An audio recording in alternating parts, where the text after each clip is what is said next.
Hello बच्चों, Bablu sir physics में आप सभी का स्वागत है। मैं बबलू सरोज अपने चैनल पर आप सबका तहे दिल से स्वागत करता हूं। जैसा कि बेटा हमने अपने लास्ट वीडियो में आपेक्षिक विद्युतशीलता तक देख लिया था। आज हम क्या स्टार्ट करेंगे बेटा, विद्युत क्षेत्र रेखाएं या विद्युत बल रेखाएं, ठीक है ना। आज विद्युत बल रेखाएं देखेंगे, उसके बाद कुछ न्यूमेरिकल्स कूलाम के नियम पे देखेंगे, फिर आगे हम क्या करेंगे बेटा, अपना टॉपिक करेंगे।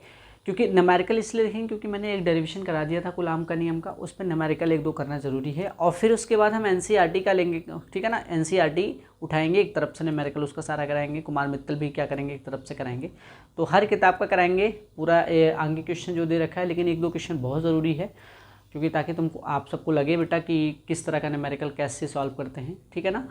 तो लेट ना करते हुए फटाफट सभी बच्चे जुड़ जाएं और सभी बच्चे लिंक शेयर कर दें अपने मित्र दोस्तों को, ताकि जितने भी बच्चे हैं बेटा सबको फ़ायदा मिल पाए, ठीक है। तो सभी बच्चे पेन कॉपी लेके बैठे और फटाफट हेडिंग लगा लो, इलेक्ट्रिक फील्ड लाइंस या विद्युत क्षेत्र रेखाएं। विद्युत क्षेत्र रेखाएं, विद्युत क्षेत्र रेखाएं, electric field lines, electric field lines, ठीक है मेरे भाई। अब बात आती है कि सबसे पहला पॉइंट कि ये विद्युत क्षेत्र रेखाएं क्या होती हैं। तो परिभाषा मैं बताता हूँ आपको, इसमें 5-6 पॉइंट आपने याद कर लेना है, ठीक है भाई। विद्युत क्षेत्र रेखाएं क्या होती हैं? वे काल्पनिक रेखाएं होती हैं जो रियल में विद्युत क्षेत्र को क्या करती हैं बेटा, प्रदर्शित करती हैं। मतलब ये ऐसी रेखाएं होती हैं बेटा जो दिखाई नहीं देती हैं, ठीक है ना। जैसे मैं कहूँ कि यहाँ से भाई विद्युत क्षेत्र की दिशा मैंने आपको बता ही दिया था, धन से ऋण की तरफ होता है। अगर विद्युत क्षेत्र रेखाएं चल रही हैं ऐसे, ठीक है ना, तो आपको दिखाई थोड़ी देंगी। इसलिए बोला जाता है बेटा कि विद्युत क्षेत्र रेखाएं वे काल्पनिक रेखाएं हैं जो रियल में, अगर विद्युत क्षेत्र रेखाएं हैं तो वो विद्युत क्षेत्र है जिसके कारण किसी आवेश पे क्या करेगा बेटा, वो बल लगेगा ही लगेगा, ठीक है ना।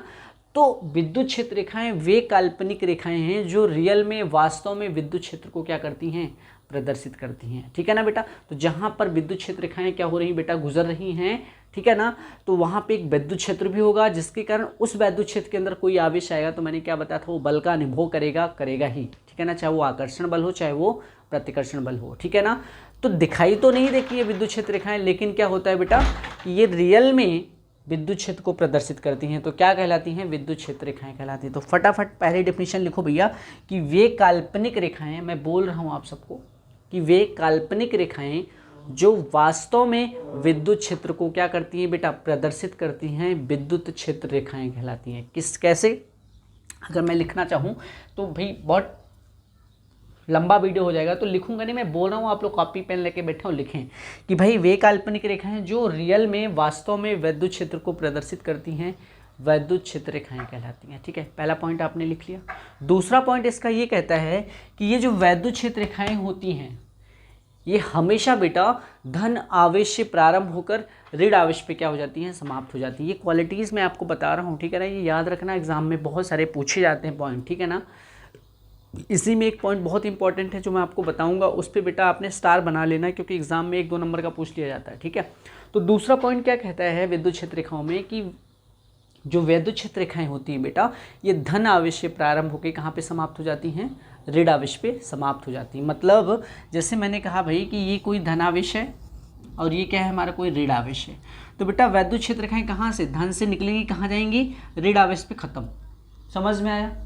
यहाँ से भी ऐसे दूसरी विद्युत क्षेत्र रेखाएं निकलेगी बेटा, ऋण आवेश पे क्या हो जाएगी, खत्म। तो ऐसे बहुत सारी विद्युत क्षेत्र रेखाएं निकलती हैं बेटा धन से, और ऋण पे क्या हो जाती हैं, खत्म हो जाती हैं, ठीक है। तो विद्युत क्षेत्र रेखाएं जो होती हैं वो धन से प्रारंभ होकर कहाँ पे खत्म हो जाती हैं, ऋण आवेश पे क्या हो जाती हैं, खत्म हो जाती है। इसलिए तो मैंने बताया था कि विद्युत क्षेत्र की दिशा किधर होती है, धन आवेश से ऋण आवेश की तरफ होती है। और दूसरी पॉइंट ये इसमें बेटा जानने लायक है इसी में कि जो विद्युत क्षेत्र रेखाएं होती हैं वो धन से प्रारंभ होकर ऋण आवेश पे क्या हो जाती है, खत्म हो जाती हैं, समाप्त हो जाती हैं। बट ये बेटा ये बंद पृष्ठ का निर्माण नहीं करती हैं। भाई ये खत्म हो जाती, समाप्त हो जाती, तो बंद पृष्ठ कैसे बनाएंगे भाई। बंद पृष्ठ का होने का मतलब क्या है, जैसे मैंने कहा ये धन है, ये ऋण है, तो मैं एक लाइन ड्रॉ करूं तो एक विद्युत क्षेत्र रेखा को ड्रा करूँ तो ऐसी तो आएगा क्या, ये बंद पृष्ठ हो गया।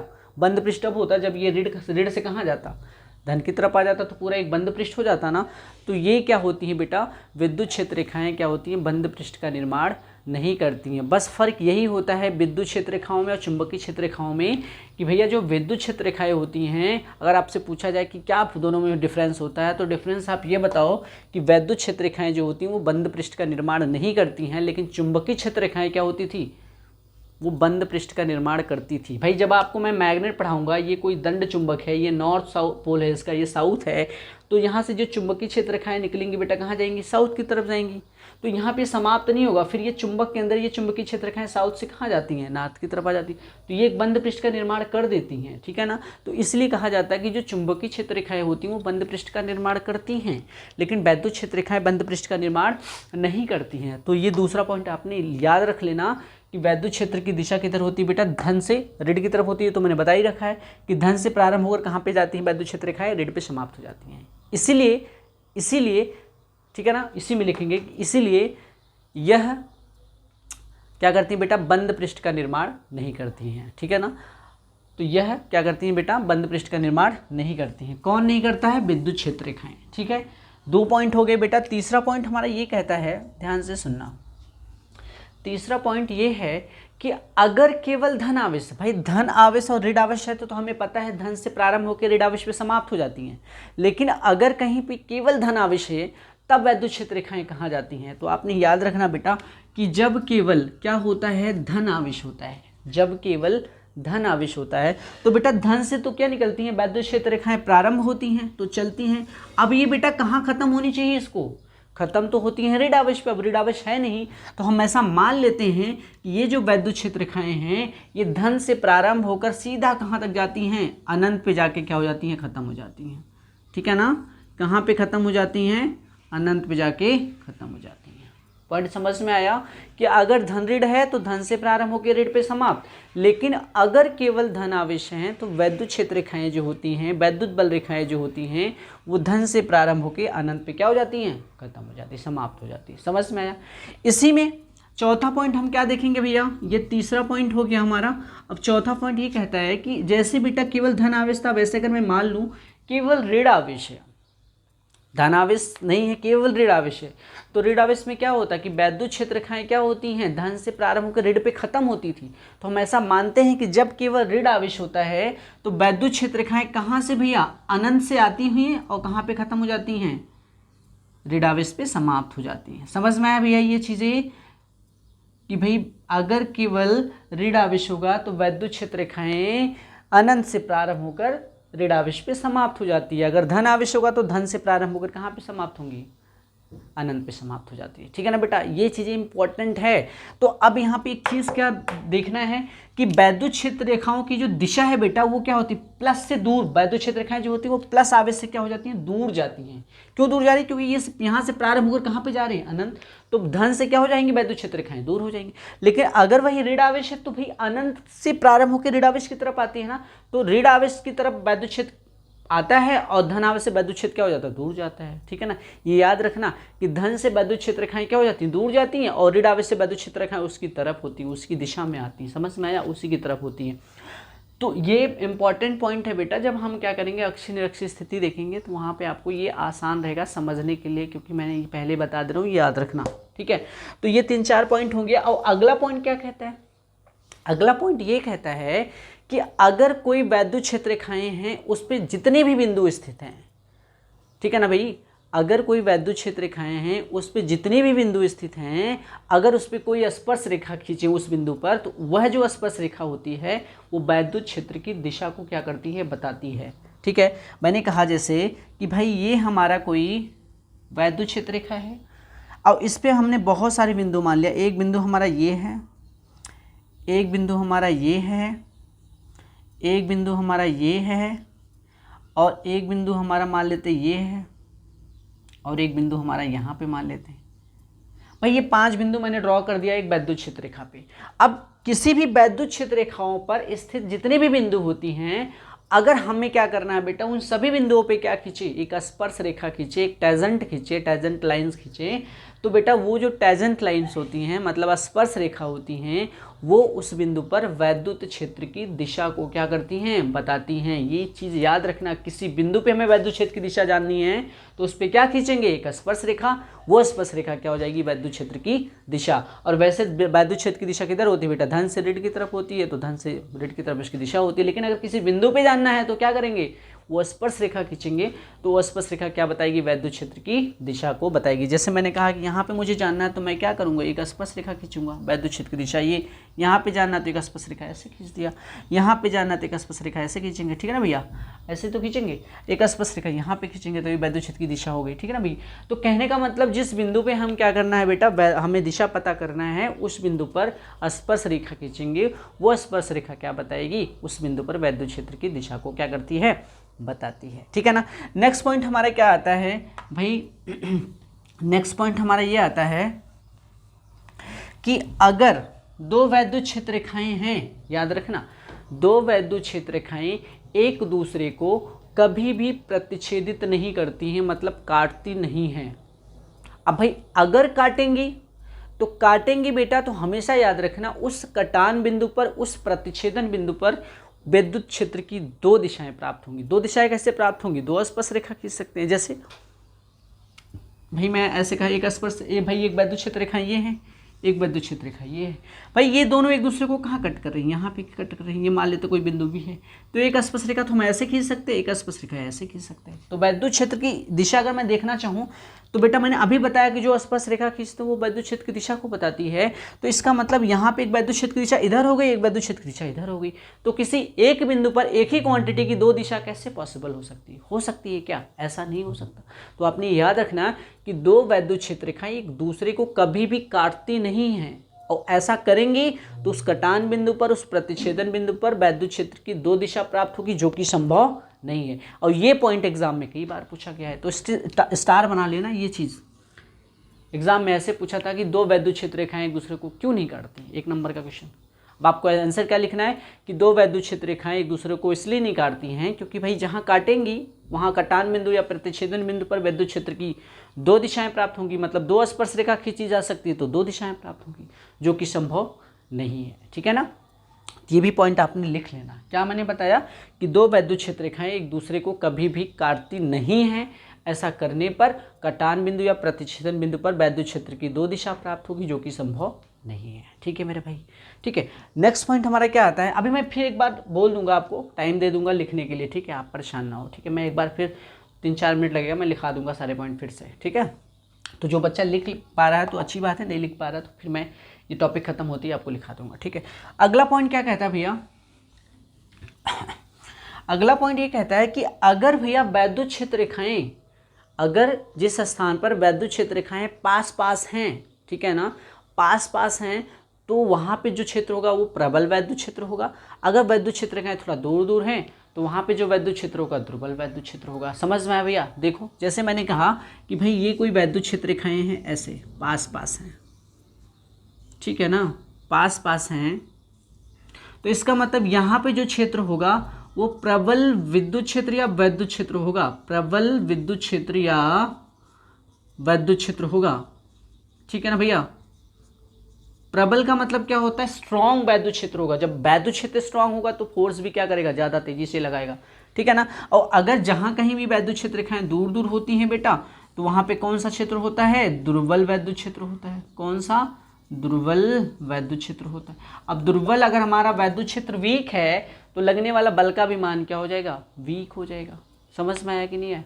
तो वैद्युत क्षेत्र क्या करता है बेटा, दुर्बल वैद्युत क्षेत्र जहाँ होगा वहाँ पे कम फोर्स लगता है, और प्रबल वैद्युत क्षेत्र जहाँ होगा वहाँ पे ज़्यादा फोर्स लगता है। समझ में आया मेरे भाई, ठीक है ना।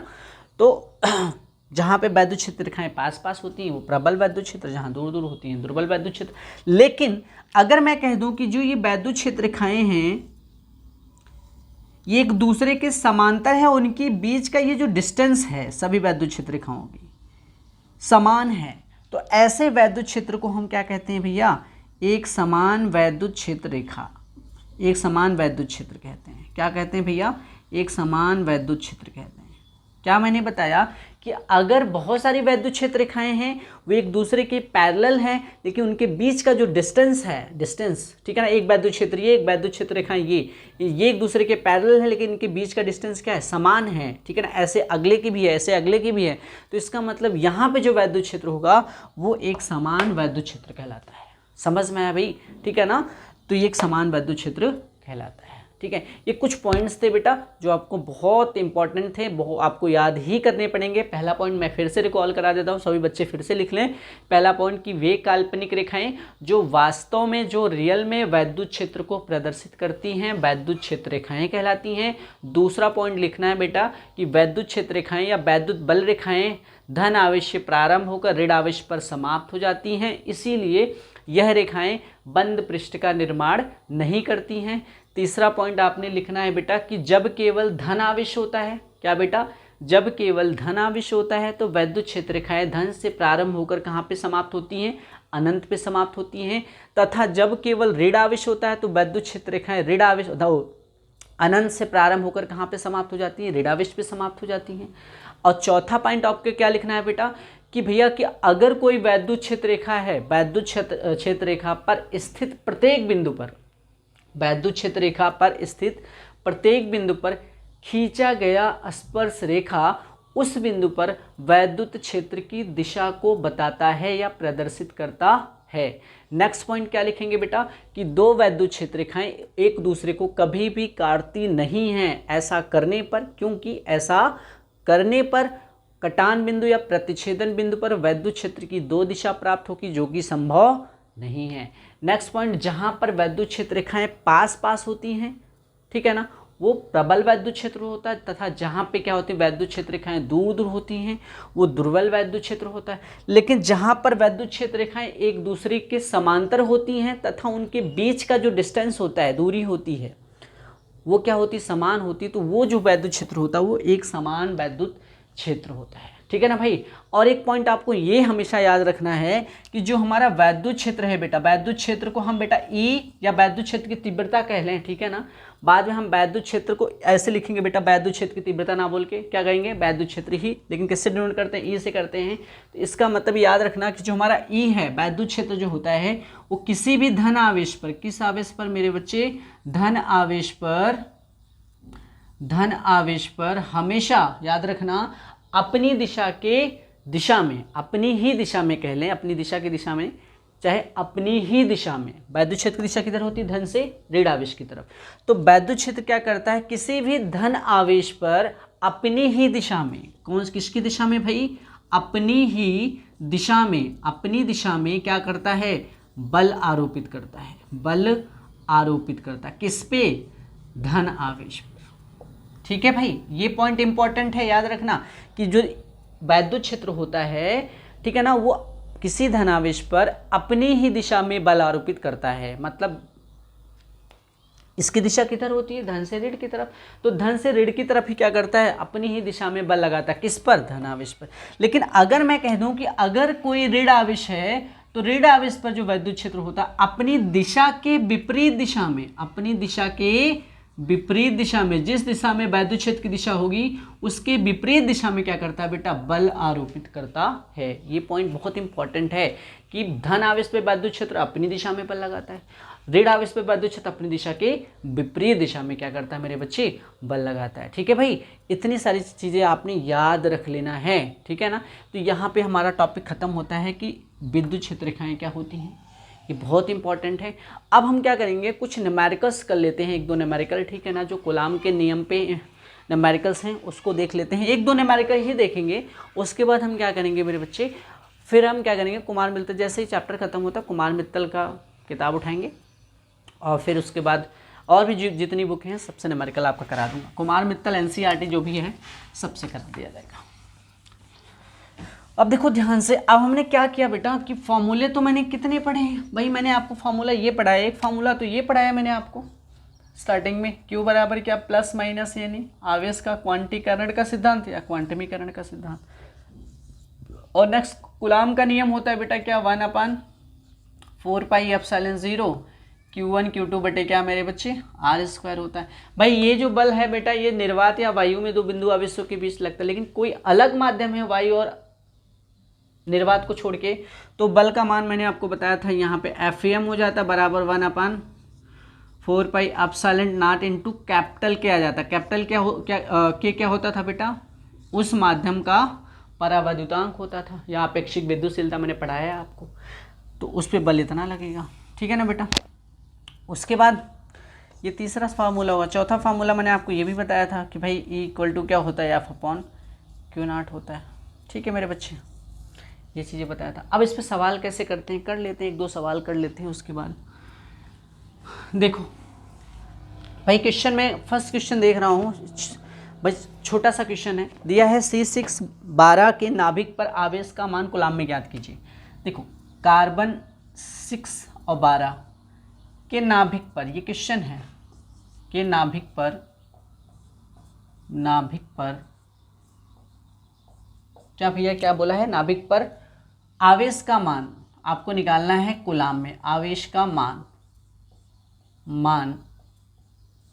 कूलाम में ज्ञात कीजिए। अब बहुत सारे बच्चे कह रहे हैं सर ये छोटा सा क्वेश्चन क्यों करा रहे हैं।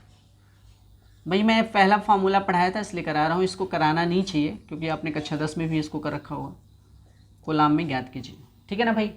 अब देखो ध्यान से, कार्बन भाई आपको पता कोई भी एलिमेंट होता है उसके अंदर जितने नंबर ऑफ प्लस होते हैं नंबर ऑफ माइनस होते हैं। तो बेटा अगर मैं देखूं नाभिक पर आवेश का मान ज्ञात करना है तो कितने प्रोटॉन होंगे भैया, भाई इसके नाभिक में कितने प्रोटॉन होंगे, 6 ही होंगे ना। तो n का मान कितना हो गया 6। अब बेटा एक इलेक्ट्रॉन या एक प्रोटॉन का आवेश कितना होता है 1.6 × 10⁻⁻19 कूलम होता है, आपको पता है।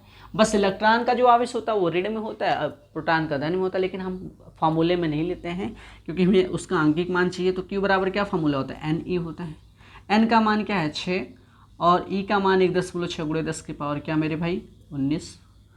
सो गुणा कर लो 6 × 36, 6 कम 6 6 3 9, तो भाई क्या आ गया 9.6 × 10⁻⁻19 कूलम का आवेश आएगा किसके नाभिक पर, कार्बन के नाभिक पर इतना आवेश आएगा। समझ में आया।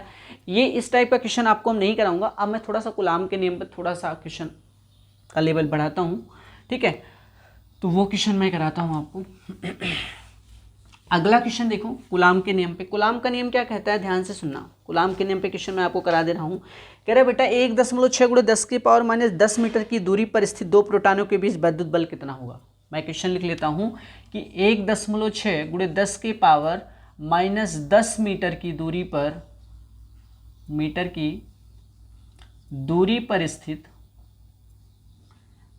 स्थित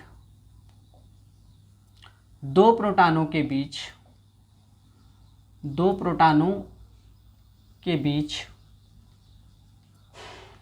लगने वाला स्थिर वैद्युत बल कितना होगा। स्थिर वैद्युत बल कितना होगा, ठीक है मेरे भाई। क्या पूछा है कि भाई दो प्रोटॉन हैं, उनकी वो कितनी दूरी पे रखे हैं 1.6 × 10⁻⁻10 मीटर की दूरी पर स्थित हैं, तो उनके बीच कितना बल कार्य करेगा स्थिर वैद्युत बल। अब देखो ध्यान से, मैंने मान लिया बेटा कि एक प्रोटॉन हमारा यहाँ पे जिसका मान Q1 और दूसरे प्रोटॉन का मान क्या मान लेते Q2, लेकिन है दोनों प्रोटॉन तो दोनों पे आवेश समान होगा। तो अगर मैंने माना कि इसका जो आवेश है बेटा वो क्या है Q है, इसका भी आवेश क्या होगा Q है, ठीक है। ये पहला प्रोटॉन हो गया और ये दूसरा प्रोटॉन हो गया। इन दोनों के बीच की जो डिस्टेंस है मेरे लाल वो कितना है मेरे भाई, r बराबर दे रखा है 1.6 × 10⁻⁻10 मीटर है, ठीक है ना, माइनस का 10 मीटर है, ठीक है भाई, इतना आपको दे रखा है। अब आपसे पूछा गया इसमें स्थिर वैद्युत बल, और स्थिर वैद्युत बल में मैंने बताया या तो वो बल आकर्षण होगा या तो वो क्या होगा प्रतिकर्षण। तो आप यहाँ पे देख के बता सकते हैं कि इनके बीच कौन सा स्थिर वैद्युत बल होगा, आकर्षण या प्रतिकर्षण। तो ये भी प्लस में है, ये भी प्लस में है। तो जब दो धनात्मक आवेश होते हैं या दो ऋणात्मक आवेश होते हैं, समान आवेश होते हैं, तो उनके बीच कैसा बल काम करता है, प्रतिकर्षण ना। तो स्थिर वैद्युत बल का नेचर कैसा होगा, प्रतिकर्षण होगा, ठीक है भाई। तो अब यहाँ पे Q1 का मान कितना हो जाएगा बेटा, प्रोटॉन का, दोनों प्रोटॉन ही है, पहला भी प्रोटॉन है दूसरा भी क्या है प्रोटॉन है। तो प्रोटॉन या इलेक्ट्रॉन का आवेश मैंने बताया था बेटा सेम ही होता है 1.6 × 10⁻⁻19। लेकिन एक प्लस में होता है और एक क्या होता है, माइनस में होता है। लेकिन यहाँ पे प्रोटॉन बोला है तो Q1 का भी मान 1.6 × 10⁻⁻19 होगा, Q2 का भी मान यही होगा, ठीक है ना मेरी। तो चलो क्वेश्चन लगाते हैं बेटा, F बराबर, और यहाँ पे कुछ बोला नहीं है कि ये दोनों एक दूसरे कौन से माध्यम में स्थित हैं, कुछ नहीं बोला। तो जब कुछ नहीं बोला जाएगा मेरे बच्चे तो हम हमेशा वायु या निर्वात लेके चलेंगे, ठीक है। तो हमेशा हम यही फार्मूला क्या करेंगे, अप्लाई करेंगे। लेकिन अगर इनके बीच कह दिया जाता है कि दो प्रोटॉन हैं वो जल में स्थित हैं, ठीक है ना, एक दूसरे से इतने मीटर की दूरी पर जल में स्थित हैं, तब इनके बीच स्थिर वैद्युत बल ज्ञात कीजिए, तब फिर बेटा आपको ये फार्मूला लगाना पड़ता है। ये तो आप मान जान रहे हैं, ठीक है ना। यहाँ से के से मल्टीप्लाई करना पड़ता, ठीक है ना। यहाँ पे के से क्यों मल्टीप्लाई नहीं किया, क्योंकि बेटा मैंने बताया था कि वायु या निर्वात का परावैद्युतांक 1 होता है, इसलिए के का मान यहाँ 1 रख देंगे तो आएगा यही ना। लेकिन यहाँ जल का परावैद्युतांक 1 नहीं होता, जल का परावैद्युतांक होता है 80 या 81, और जिस माध्यम में ज्ञात करने को बोलेगा बेटा उसका परावैद्युतांक आपको दे रखेगा, ठीक है ना। तो ऐसा कहता तो आप ये फार्मूला लगा लेते, लेकिन ऐसा कुछ बोला नहीं है तो हम कुछ नहीं करेंगे, हम यही फार्मूला लगाएंगे, ठीक है ना। तो 1/, क्या बेटा, 4πε0 Q1 Q2 बटे क्या मेरे बच्चे, R²। इसका मान कितना होता बेटा, 9 × 10 की पावर क्या बच्चा, 9। Q1 का मान क्या होगा, 1.6 × 10 की पावर -19 कूलाम, और Q2 का मान होगा 1.6 × 10 की पावर -19 कूलाम। R² है ना, R का मान कितना है, 1.6 × 10 की पावर -10 है, तो भाई 2 बार लिख लेंगे ना R², तो -10। अब देखो ध्यान से, 1.6 से 1.6 क्या हो जाएगा, कैंसिल हो जाएगा। यहाँ भी 1.6 से 1.6 क्या हो जाएगा, कैंसिल हो जाएगा। तो देखो ध्यान से बेटा क्या आ गया यहाँ पे आ गया 9 × 10 की पावर 9 और इंटू 10 की पावर -19, 10 की पावर -19 क्या हो जाता है, 10 की पावर -38 हो जाएगा, क्योंकि आधार समान होती तो घातें क्या हो जाती हैं, जुड़ जाती हैं। 10 की पावर -10, 10 की पावर -10 क्या हो जाएगा, 10 की पावर -20 हो जाएगा।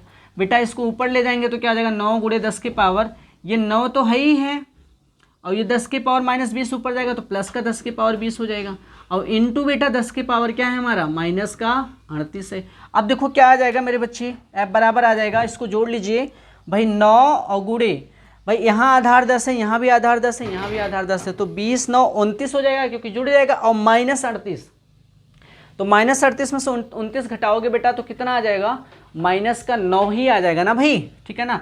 29 में से 38 घट जाएगा तो -9 आ जाएगा, तो 10 की पावर -9 न्यूटन आ जाएगा। लेकिन इसका नेचर कैसा होगा बेटा, ये जो बल काम कर रहा है ये कैसा काम कर रहा है, प्रतिकर्षण बल है, ठीक है ना भाई।